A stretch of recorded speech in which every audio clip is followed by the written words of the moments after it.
So I'm working on filling in the collapsed areas of my trench for the foundation here. I'm just doing it kind of like what I was doing before, except I decided that I would build this little, I guess you would call it a mold, out of some old 1x4s that I had. And so I'm just setting it up like that, and then filling it in with mud, essentially. Although, I don't know, maybe this was a little too wet. I'm not entirely sure. Right now I think it's a little too wet to add any more, at least. So, I'm just going to leave it like that to dry for a little bit. Here's my little mud pit where I mix up my mud with my feet and some water. Make some fun sounds. This is a really great activity for whenever you're hot outside. This really cools you off. So I'm in the process of splitting the sill logs. I've already done one of them, and I'm like halfway through doing this one. All you do is you just set it up on some logs so that it's off the ground, and then you take a chalk line and you chalk from one end to the other. A line that you think will look about halfway through the log. Oh, before I have to rotate the log so that it's as straight this way as possible, so that I make sure that I get the same amount of board on this side and that side. So then you take the chalk line and you chalk the middle, and then I took just a quick shallow pass with the chainsaw across that line so that it was easier to see the line. With all of the sawdust and stuff flying around, it was difficult to see the small chalk line. Anyways, then you just go across the log several times until it goes all the way through. And then you got 2 logs for the price of 1. Another thing that I was going to ask about, maybe one of you guys have an idea or comment about, is I'm deciding on whether or not, whenever I lay these sill logs down, if I want them round side down or flat side down. I'm going to be putting them on top of gravel. So the only concern that I have with it being round side down is the possibility of it rotating. Now keep in mind that I'm going to have the posts on top of this log and mortise and tenon into the log, and also at the corners there's going to be lap joints onto the other sill log. So I think that it won't be a problem with it rolling, and plus the gravel will sort of help hold it in like a cradle, because it'll sort of indent in the middle where the round part is.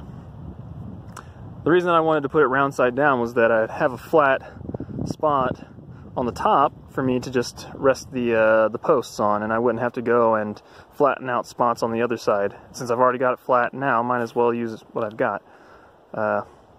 Anyways, I think I've talked myself into doing it round side down, but if anybody else can see like a really big problem with that, then let me know. Alright.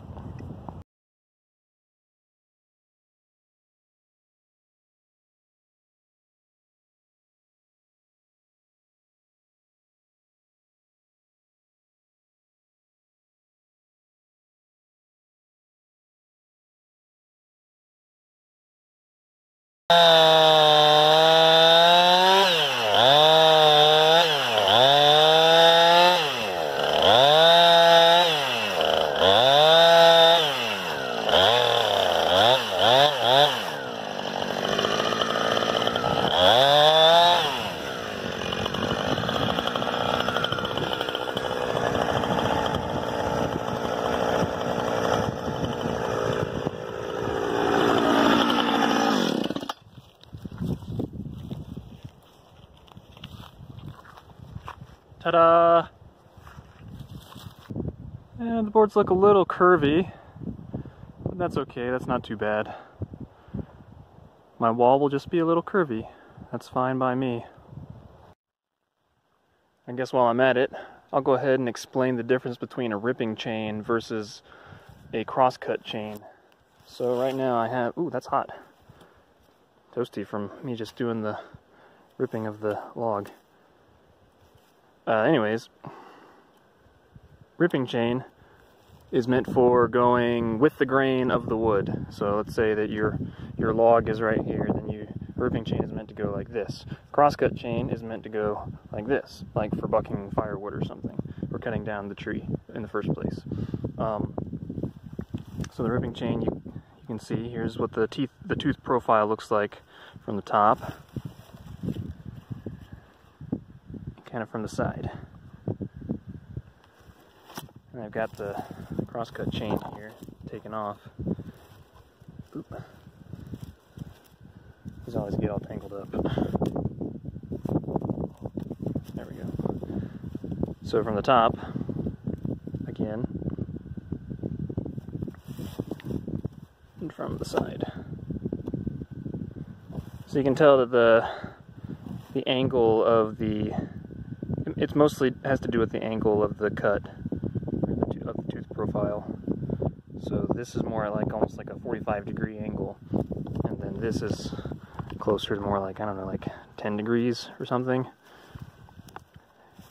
So it just makes it so that it cuts better. You can cut a rip cut with a crosscut chain. It looks really ugly, and it takes a lot longer. It's harder to control. Anyways, there you go, that's the difference.